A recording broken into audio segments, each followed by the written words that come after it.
পাবনার ঈশ্বরদীতে প্রকাশ্যে দিবালোকে ওয়ালিফ হোসেন ওরফে মানিক নামে যুবলীগের এক কর্মীকে গুলি এবং কুপিয়ে হত্যা করেছে দুর্বৃত্তরা। পাবনা জেলা প্রতিনিধি জাহাঙ্গীর আলমের প্রতিবেদনে থাকছে বিস্তারিত। সোমবার সকালে উপজেলার পাকশী ইউনিয়নের রূপপুর মোড় এলাকায় এ ঘটনা ঘটে। নিহত ওয়ালিফ হোসেন ওরফে মানিক পাকশী ইউনিয়নের বাঘাইল রূপপুর গ্রামের ইউনুস আলীর ছেলে এবং পাকশী ইউনিয়ন ছাত্রলীগের সাবেক সহসভাপতি এবং বর্তমান যুবলীগের সক্রিয় কর্মী ছিলেন। স্বজনরা জানান, মামলায় হাজিরা দেওয়ার জন্য সকাল 9টার দিকে ওয়ালিফ জেলা শহরের উদ্দেশ্যে বাড়ি থেকে বের হন।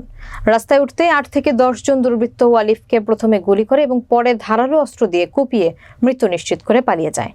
ঈশ্বরদী থানার ভারপ্রাপ্ত কর্মকর্তা শহীদুল ইসলাম বলেন, নিহত যুবকের লাশ উদ্ধার করে ময়নাতদন্তের জন্য পাবনা জেনারেল হাসপাতালে পাঠানো হয়েছে।